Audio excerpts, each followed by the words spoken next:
ጥሪ ወደ ሞት። ደራሲ አህመድ ሁስ ሻድ። እዚህ ሁሉም ነገር ደባሪ ነው። ነፍሴን ያቀፋት ስጋ ይደብረኛል። ቁሳቁሶቼ በሙሉ ደባሪ ናቸው። 2 እርምጃዎችን ሰንዝሬ የምደርስበት ቁመቱ ከጉልበቴ በታች ርዝመቱ ደግሞ ወደ 2 ሜትር የሚጠጋው የዕቃ መደርደሪያዬ እግሮቹ ተንሻፈዋል። የተኛሁበት ፍራሽ ይጎረብጠኛል። የተንተራስኩት ትራስ ጠረኑ እምክምክ ይላል። የደረብኩት ብርድ ልብስ ትኩስ ደሙ ያልደረቀለት የከብት ቆዳ ይመስላል። የመስኮቱ መጋረጃ መቆሸሽ የሰው ልጆችን መልክ ይመስላል። ሁሉም ነገር ደስ አይል። ዓለም በጠቅላላ ደባሪ ሆናለች። ለኔ የሚሆን ቦታ የላትም። በመኝታዬ የቀኝ ግድግዳ በኩል በሚገኘው የበሩ የታችኛው ክፍተት ስር የብርሃን መስመር አርፏል። በመስኮቱ ቀዳዳዎች በኩል ደግሞ የፀሐይ ብርሃን ሾልኳል። በበሩ ስር የብርሃን ሁለተኛ ቅጂ ሲገባ፣ በመስኮቱ ግን ራሷ ፀሐይ ጨረሯን በቀዳዳዎች በቀጥታ ልካለች። በበሩ በኩል በወጣ ከቅጂ ብርሃንና የሐሰት ዓለም ጋር እገናኛለሁ። ሁሉም ነገር ውሸት ነው። የሰው ልጆች ፈገግታ፣ ፍቅራቸው፣ መልካምነታቸው ሁሉም ወጪ ወራጁና የወጪ ወራጁ አወጣጥና አወራረድ በጠቅላላ የውሸት ትዕይንት ነው። መስኮቴን ብከፍት ካልተበረዘ የፀሐይ ብርሃንና ከንጹህ ሰማይ ጋር እገናኛለሁ። ግንባሬ በፀሐይ ለስላሳ ጣቶች ይዳበሳል። አዋፋት ይዘምራሉ። የወንዙ ፉጨት ትላንትም የነበረ ነገም የሚቀጥል ነው። በመስኮቴ በኩል ያለው ዓለም ነገም ብገናኘው ትላንት እንደተውኩት ነው። እኔን ለመሸንገል የሚጨምረው የለም። ውሸት በትልቁ በር፣ እውነቱ ደግሞ በትንሿ መስኮት በኩል ናቸው። የዚህች ዓለም አሰራር በእነዚህ 2 ጽንፎች ውስጥ ይታያል። ውሸቷን ልትሰጠን ስትፈልግ በሰፊው እቅፏ ትቀበለናለች። እውነታዋን ደግሞ በጠባብ ፍሬም ውስጥ ትቆልፍብናለች። በበሩ በኩል የማገኛቸው የሰው ልጆች በጠቅላላ ውሸቶች ናቸው። እንደ ሰው ልጅ የምጠላው ፍጥረት የለም። ሳቁ፣ ለቅሶ፣ የህመም ሲቃው፣ በረሃብ መኮራመቱ፣ ህይወትና ሞቱ በጠቅላላ ከልብ ጓዳ ያልደረሰ ጥረህ ግረህ ሳይሆን ተውነህ አስመስለህ ኑር ተብሎ የተረገመ ነገር ነው። ራሱን ችሎ መቆም የማይችል ጥገኛ ፍጥረት ነው። የሰው ልጅ ፈሪ ነው። እኔ ፈሪ ነኝ። የምፈራው ደግሞ ራሴን ነው። አንድ ቀን እንደሚያጠፋኝ አውቃለሁ። ምንድነው ፊት ለፊት የምመለከተው? የልብስ ማንጠልጠያ? ከመቼ ጀምሮ ኖረኝ ግን? የማንጠለጥለው ልብስ የለኝ። ወጉን ይዤዋለሁ። ቅርጹ የሰው ልጅ ጆሮ ይመስላል። አዎ ነው፣ እየሰማኝ ነው መሰል። ግን ደግሞ ስላላወራሁ የሚሰማው ነገር የለውም። አንድ ቃል ባወጣ ግን ውጪ ላይ ለሚገኘው የውሸት ዓለም የሰማውን ያስተላልፋል። ትንሽ አፈጠጥኩበት። እየቀዳኝ ነው። ለውጭው ዓለም የሰማውን ቢያስተላልፍም ማንም አይገባውም። አደገኛ የድንቁርና ጭቃ ውስጥ እንደጠፋች መርፌ ተውጧል። ቢሆንም ግን በፍጹም የውጭው ዓለም የማስበውን መስማት የለበትም። አበደ ብሎ ይፈርጀኛል። እግሬ ወደ ውጭ ከረገጠ ጠቋሚ ጣቶቻቸው ወደ እኔ ይንቀለቀላሉ። እብድ እብድ ይሉኛል። አይደለሁም ብዬ አልከራከርም። የእብደት ትልቁ ምልክት 2 ናቸው። አብደሃል ብሎ የሚጠቁመውም ሆነ አላበድኩም ብሎ የሚከራከረው በእኩልነት አብደዋል። እድፋም መልካቸውን ንጹህ መስታወት አምጥቼ ስላሳየኋቸው ብቻ ይዘብቱብኛል። በእብድና በጤነኛ መሃል ያለው ብቸኛ ልዩነት ይኸው ንጹህ መስታወት ነው። ነፍሱ በሴራና ተንኮል ያደፈችበት ራሱን በዚህ መስታወት የሚመልከት ድፍረት የለውም። ሀገር ምድሩ በሙሉ በአንድነት ተስማምቶ እብድ ብሎ ፈርጆኛል። ያበደው ማን እንደሆነ ግን እናውቃለን። ሳስብም ሆነ ስናገር እዚያና እዚህ እያልኩ ረግጣለሁ። ሌላ ተአምር የለብኝም። እነሱ ግን እንደሚያውቁኝ ሆኖ ያወራሉ። ራሳቸውን ሳያውቁ ይህ እንዴት ያለ ድፍረት ነው? በበሩ የታችኛው ክፍተት የሰው ልጆች ሲያልፉ ጥላቸው ይታያል። ወዴት እንደሚሄዱ የሚያውቁት አይመስለኝም። መንገድ ካገኙ ብቻ እግራቸው ከመሄድ አይቦዝንም። መንገዱ ሁሉ የኖረው እንዲራመዱበት ብቻ አይደለም። እግርም ሁሉ ስራው መሄድ አይሆንም። የሰው ልጅ መቀመጥ እንዲችል ነው እግር የበቀለለት። እነሱ ግን ህይወታቸውን በሙሉ በመሄድ ብቻ ይጨርሱታል። ላፍታ እንኳን ተቀምጠው ስለ ቀጣዩ ጉዞ አያስቡም። እግራቸው እጣ ፈንታው የሚመራው ይመስላቸዋል። በፍጹም ስህተት ነው። እጣ ፈንታ ብሎ የጅል ወሬ የለም። የሰው ልጅ ውድቀቱንና ሽንፈቱን ለማድበስበስ ብሎ የፈጠረው የውሸት ሐሳብ ነው። መሬት ላይ ጠብ ያደረግናት ውሃ የምትፈሰው ወደ ቁልቁለቱ አቅጣጫ ነው። የሰው ልጅም እንዲህ ነው። ስኬቱም ሆነ ውድቀቱ ያለው ወደ ተራመደበት አቅጣጫ ነው። ፊቱ ላይ ካሮቷን እንዳይበላት ሆኖ ታስሮበት ጌታው ከኋላ በልምጭ እንደሚነዳው አህያ ነን። እድላችን ያለው ልባችን ስር ነው። እሱን መሻታችንን ተከትለን ነው የምንጓዘው። ገመዷን በጥሰን ለመብላት ጊዜ ቢፈልግም የከፋ ትግል አይጠይቀንም። በጉዟችን መሃል አረፍ እያልን እንዲሁ በቀስታ ጉዟችን ይቀጥል። የልባችንን አፈር ትንሽ ማስ ብናደርግ ሁሉ ነገር ራሱን ይገልጥልናል። ከዓለም ጫፍ እስከ ጫፍ መኳተን አይጠበቅብንም። የሰው ልጅ እድሉ ያለው ልቡ በተነሳሳችበት ስፍራ ላይ ነው። እኔ ግን ይህን የልቤን መነሳሳት ዳግም ላይ ተነፈስ ከድየዋለሁ። ውይ ይበርዳል እዚህ። ሰውነቴ እየተንቀጠቀጠ ነው። የደራረብኳቸውን ልብሶች አልፎ ውስጥ ድረስ ዘልቆ ቅዝቃዜ ይሰማኛል። በእርግጥ አየሩ ሞቃት ነው። ብርዱ የሚሰማኝ ከውስጥ ወደ ውጭ ነው። አንጀቴ ስር አሊያም ልቤ ዙሪያ የቆመ ትልቅ የበረዶ ግግር ያለ ይመስለኛል። ብዙ የሰውነታችን ክፍል ውሃ ነው ይሉታል።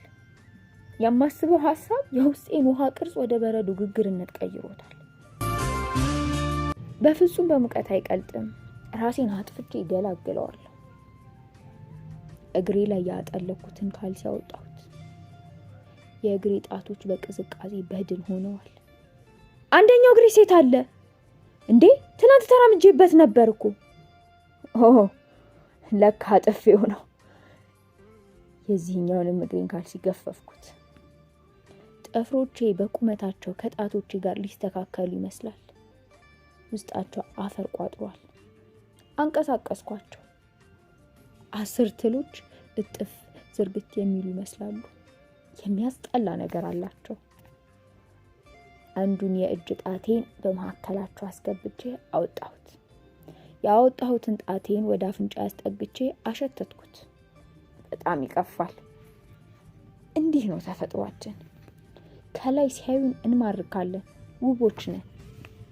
የሰውነታችን መገጣጠሚያዎች ግን ይሸታሉ። ትክክለኛው ማንነታችን እነሱ ናቸው። አሁን ይህን እግሬን ለማጽዳት አልነሳም። ራሴን ለማጽዳት ብዙ ሞክሬያለሁ። አሁን ግን ደክሞኛል። በቆሸሸች ዓለም ላይ ጻዳ ገላን ይዞ መኖር የግርንቢጥ ነገር ነው። ዓለም በጠቅላላ በሞት በድህነት በተጓደለ ፍትህ ምናምን ብሽሽቷን እያከከች እኔ ገላይን በሳሙና አልወለውልም። ታጥቦ የታጠነ ገላይ ዋጋ የሚያሰጠው ስፍራ ይህ አይደለም። ውስጤ ሰላም አለው። ንጋትና ምሽቴ ንጹህ የምንጭ ውሃ ናቸው። የሰው ልጅ እንባ በእጄ ምክንያት ስላልወረደ በመኝታዬ ላይ የማንም ለቅሶ አያቃጭልብኝም። በህሊናዬ ንጽህና እብቃቃለሁ። ካልሲውን መልሼ አጠለኩት። እጄን አፌ ላይ አድርጌ የራሴን ትንፋሽ መልሼ አሸተትኩት። ጠረኑ የተበላሸ አሳ አይነት ነው። የውስጤን ሐሳብ ነው ወደ ውጭ በትንፋሽ መልክ ያስወጣሁት። ከዚህም በላይ ቢሸት ግድ አይሰጠኝም። ምክንያቱም እዚህ ከማንም ጋር አላወራም። ትንፋሼ ከማንም አፍንጫ ስር አይደርስም። ቢደርስም ግድ አይሰጠኝም።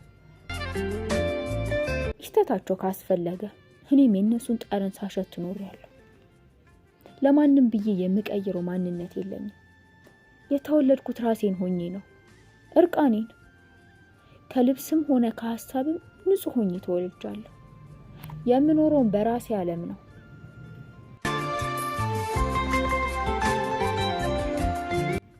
ዛሬ ተመልክቶኝ ነገ ለሚረሳው ገጽታዬ ምንም የምቀባባው ማሳመሪያ አልፈልግም። እንዲሁ እንዳለው ከተቀበሉኝ እሰይ፣ ካልሆነ ግን ገደል ይግቡ።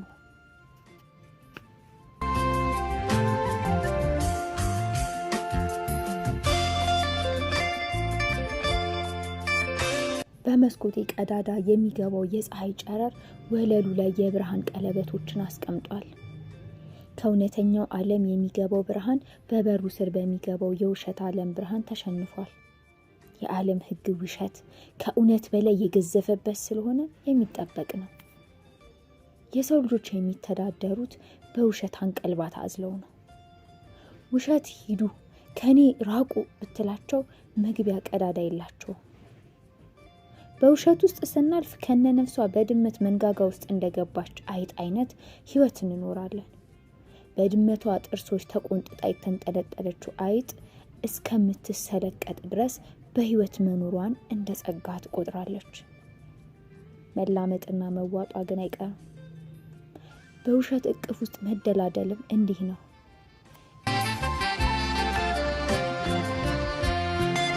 እቅፏ አባብሎ እስከሚያፍነን የመተንፈሻ እድል የተሰጠን ይመስለናል። የባከኑ ሰከንዶች ያህል እንኖራለን።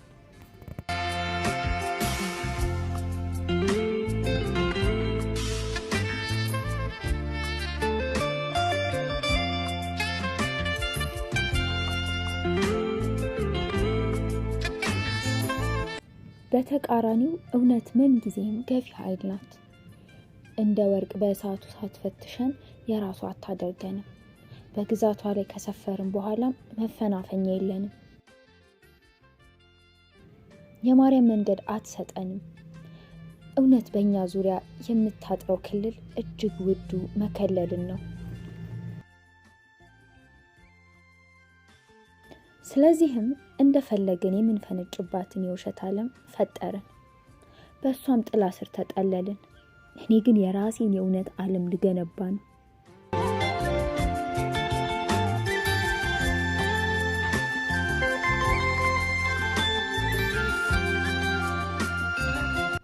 ራሴን አጠፋለሁ።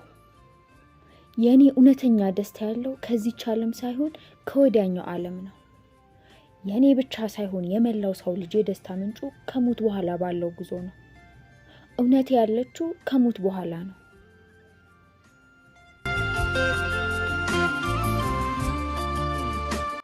ከዚህ ወዲያ ከመኖር ጋር ትግል ስገጥም አልገኝም። በቃ ካልሆነ አልሆነም ነው። ምድር ካላስተናገደችኝ፣ ፊቷን ካዞረችብኝ እባክሽን ብዬ አልለማመጣት።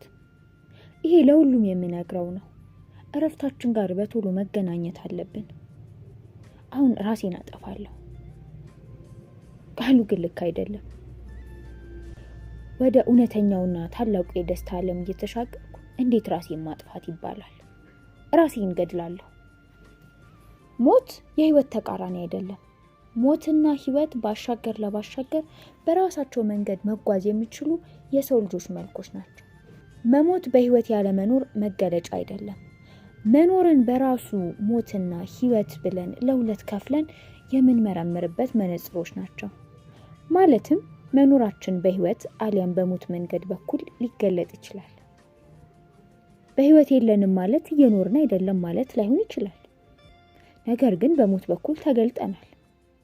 ከሞት ባሻገር ስላለው የኑረታችን መልክ ይህን ይመስላል። ከለሩ ነጭ ነው አሊያም ጥቁር ነው ባይሉንም ኑረታችን ይቀጥላል። መኖር መኖር አሁንም መኖር የሰው ልጆች ሁሉ ቀንበር ነው።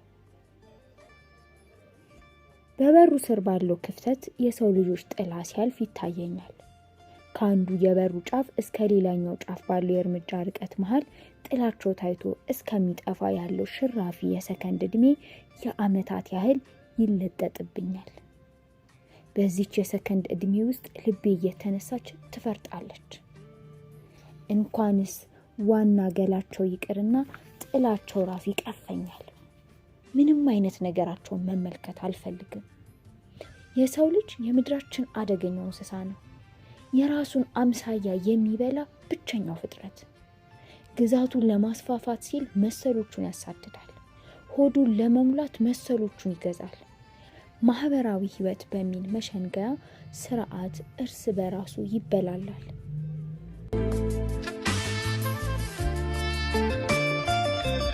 በነፍስም በመንፈስም በስጋም ቅርጥፍጥፍን ሊያወጣው እድሉን ብቻ እየጠበቀ ነው። አንተን ባይበላህ እንኳን ራሱን አይምርም። ፍጹም ከተፈጥሮ ህግ ውጭ የሆነ ተፈጥሮ አለው። ታዲያ ይህን እርኩሰቱን ስልጣኔ በሚል ስም ያድበሰብሳል።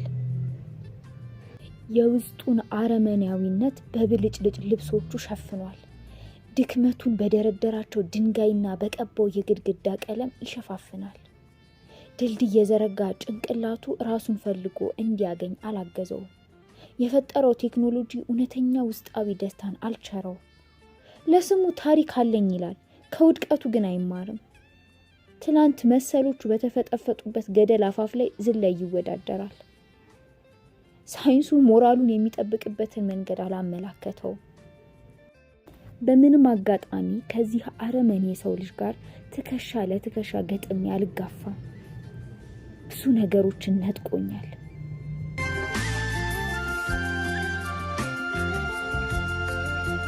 ዛሬ ራሴን በገመድ ሰቅላለሁ። ከገመድ ውጪ ሌላ መንገድ አልፈልግም። በገመድ ራሴን መግደል ከጀግንነቴ ውስጥ ነው። በሽጉጥ ራሴን መገላገል እችላለሁ፣ ግን አልፈልግም። ምክንያቱም ደግሞ ሽጉጥ ቶሎ ይጨርሰኛል። ትግል የለውም። ነፍሴ ቶሎ ከስጋዬ መውጣቷ ሽንፈት ነው። ለብዙ ዓመታት መስዋዕትነትን የከፈልኩባትን ነፍሴን እንዲህ በቀላሉ እንድትወጣ አልፈቅድላትም። አብራኝ እንድትሆን ብዙ ደክም ያለው፣ አሁን ደግሞ ቶሎ እንድትለየኝ አልፈልግም። ስቃይን እፈልገዋለሁ። ስለዚህ ራሴን በገመድ ሰቅላለሁ። ነፍሴ እስከምትወጣ ድረስ ከራሴ ጋር ትግል መግጠም አለብኝ። እግሮቼ አየር ላይ ይንቀጠቀጣሉ። ከምድር ለመጨረሻ ጊዜ በስጋም በነፍስም ከፍ እላለሁ። ተሰቅሎ ያገኙትን ስጋዬን ከታች ቆመው ወደ ላይ አንጋጠው እንዲያዩኝ እፈልጋለሁ። በቁሜ ሳለሁ በንቀት ወደ ታች ገላምጠው ያዩት ስጋዬ አሁን በተራው ከጭንቅላታቸው በላይ ከፍ ይላል። ስሞት ማንም እንዲቀብረኝ አልፈልግም። አፈር እንዲነካኝ አልሻም። ከሞቴ በኋላ በስጋዬ ላይ ስልጣን ቢኖረኝ ለጅብና አሞራ አሳልፌ ይሰጣቸው ነበር። በሰው ልጅ እጅ ተነክቼ ሬሳዬ እንዲረክስ አልፈልግም። ስጋዬ በእንስሳት ገላ ላይ ሆኖ ይደግና የገላዬ ህልውና ከሞቴ በኋላም ይቀጥላል። ማንም በሞቴ ዕለት እንዲያለቅስልኝ፣ እኔ ወደ ዘላለማዊ ደስታ እየተሻገርኩ ነውና ሊለቀስላቸው የሚገባው ለምድራውያን ነው። ገለባ ህይወትን እየኖሩ ለሚሞቱት ከንቶች ይለቀስላቸው። ትላንታቸውን ለረሱ፣ ዛሬያቸው ከእጃቸው ለሾለከባቸው፣ ነጋቸውን ፍጹም ለማይገምቱ ድኩማኖች የቀብር ስነ ስርዓት በእርግጥም ይገባቸዋል። በህይወት ያጡትን እውነተኛ ክብር ሞተው በሬሳቸው በኩል ያገኙታል። ብዙ ሰዓት ሆነ መሰል ከተቀመጥኩ፣ እግሮቼ እንደነዘዘ። በመስኮቱ ቀዳዳዎች የሚገባው የፀሐይ ጨረር የሰራችው ቀለበቶች ቅድም ከነበሩበት ቦታ ተንቀሳቅሰዋል። በዚህ ይበልጡኛል። እነዚህ የብርሃን ቀለበቶች ከነበሩበት ስፍራ መንቀሳቀስ በመቻላቸው ብቻ ከነሱ ያነስኩኝ ነኝ። እግሮቼን ሙሉን ብዘረጋቸው የወዲያኛውን ግድግዳ መንካት በምችልበት በዚህ ጠባብ ክፍል ውስጥ ነኝ። ዓለም ጠባብ ነው። ይህች የህፃን መዳፍ የምታክል ክፍሌ ለእነዚህ የብርሃን ቀለበቶች ግን ሰፊ ዓለማቸው ነች። ሁላችንም ልክ እንደዚህ ነን። እኩል ዓለም አልተሰጠንም። ልክ እንደ ብርሃን ቀለበቶቹ የግድግዳው ጥግ ላይ ስንደርስ እንጠፋለን። ያለን እድል መሃሉ ላይ ብቻ መመላለስ ይሆናል። ጥጉ ላይ መድረስ የለብንም። ይህ ጥግ የሰው ልጅ ሊደርስበት የሚኳትንበት እውቀትና ጥበቡ ነው። የበሩ ስር ብርሃን እየጨመረ ነው። ከሐሰተኛው ዓለም የሚገባው ብርሃን ክፍሌን የበለጠ እያበራት ነው። ወደ ክፍሌ በገባው የዚህ ዓለም ብርሃን ግን አልዘናጋም። ለጥቂት አፍታ ብቅ ልም በሚል ብርሃን አልቦርቅም። የራሴ ግዙፍ ብርሃን አለኝ፣ ለዘላለም የማይጠፋ ከማንም ጋር የማልጋራው። ለዚህም ይመስለኛል ከላይ ጥላ አልባ የሆነው። ስቀመጥም ሆነ ስራመድ መሬት ላይ ጥላ አይታይ። የእብድ ወሬ ሊመስል ይችላል፣ ግን እውነታው ነው። ብርሃኔ ከውስጥ ወደ ውጭ የሚፈስ ነውና የዓለም ጨለማ አያስቦረግገኝም። የዓለም ብርሃን አያስደንቀኝም።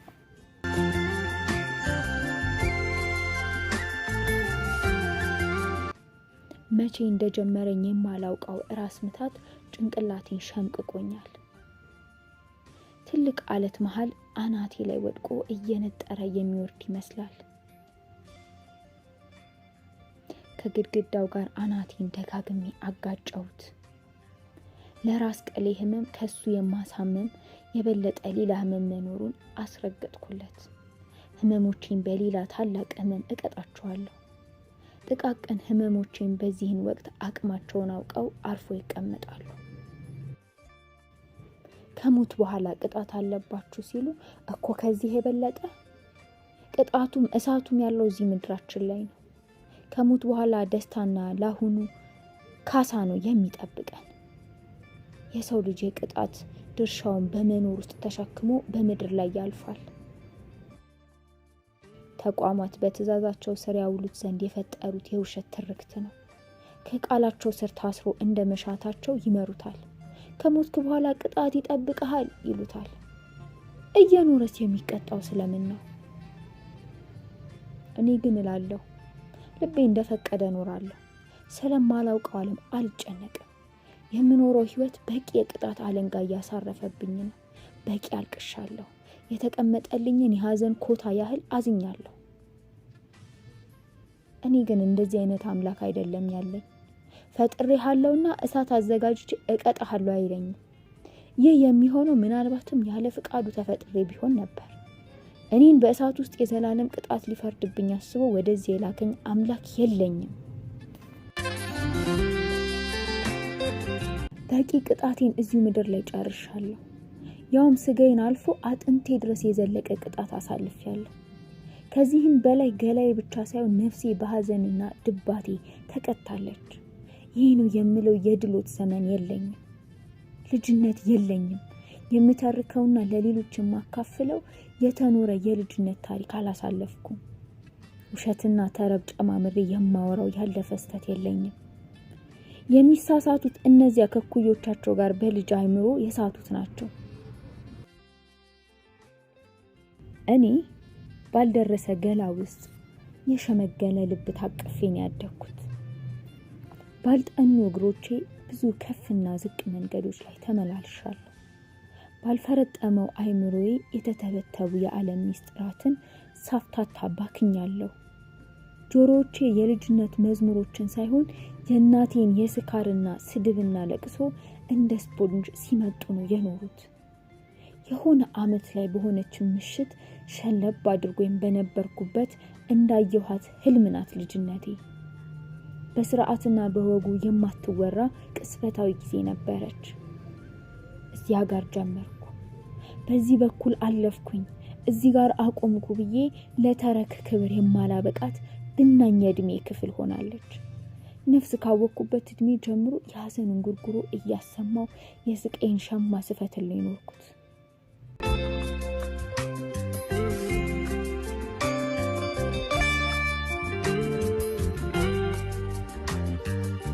የልጅነቴ ገጽ ላይ መሐረቤን ያያችሁና ገመድ ዝላይ አልነበሩም። ኳስ ጨዋታና አባሮች በስም እንጂ በልጅነቴ ደጅ አላለፉም። ስራገጥ ያደግኩት ከሐዘንና ድባቴ ጋር ነው። አባሮች ጠዋትና ማታ ሲያሯሩጠኝ የነበሩት የእናቴ የምሽት ስድቦች ናቸው።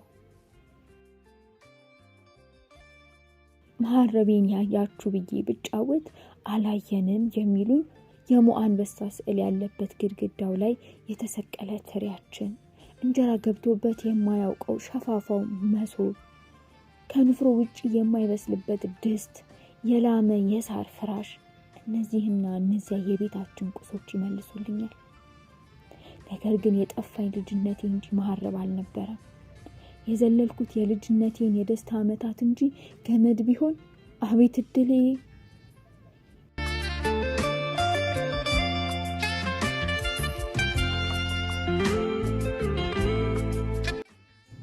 የእኔ ልጅ ብሎ ጭንቅላቴን የዳበሰ የትልቅ ሰው እጅ አላውቅም።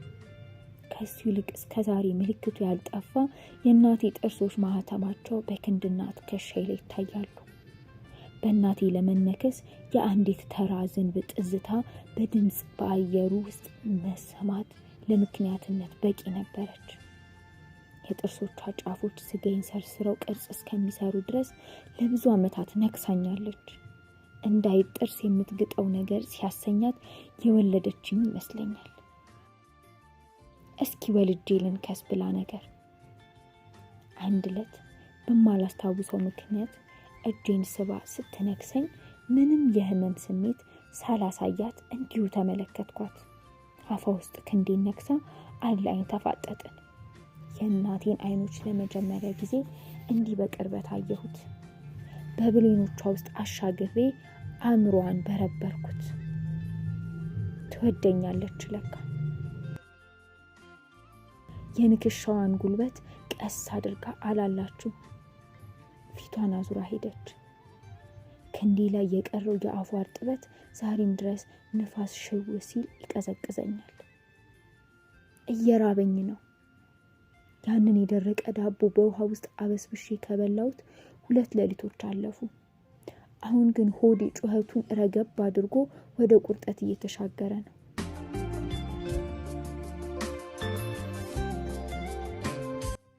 እንደዚህ ይርበኝ የነበረው በፊት ትምህርት ቤት ሳለሁ ነበር። እናቴ በምትሰጠኝ እፍኝ ባቄላ ውዬ አድራለሁ። ብዙ ጊዜ ንፍሮ ነበር የምንመገበው። እናቴ አንሶላ አጥባ ነበር እኔና ታናሽ እህቴን ያሳደገችን። ከቤታችን በቅርብ ርቀት ባለው ፔንሲዮን እየሄደች አንሶላ ታጥባለች። የማንንም እድፍና ላብ ስታጸዳ ነው ህይወቷን የገፋችው። ከቤት ኪራይ ያልዘለለ ደሞዟ እኔና ታናሽ እህቴን አሳደገ።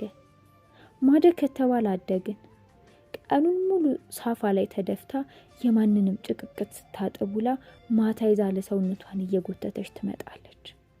በጊዜ ደክማ ትተኛለች። ቀን ላይ ያነፈረችውን ንፍሮ ብሉ ብላን በተቀመጠችበት እንቅልፍ ይዟት ይኮበልላል። ይህን አይነቱ የተረጋጋ ምሽትና አዳር የሚኖረን ምናልባትም በሳምንት ውስጥ 2 ቀናት ብቻ ሊሆን ይችላል።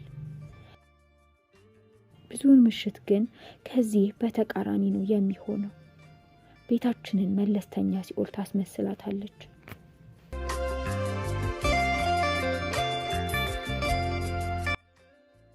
ጥሪ ወደ ሞት አህመድ ሁስ ወይም ሻድ እንደጻፈው ይቀጥላል።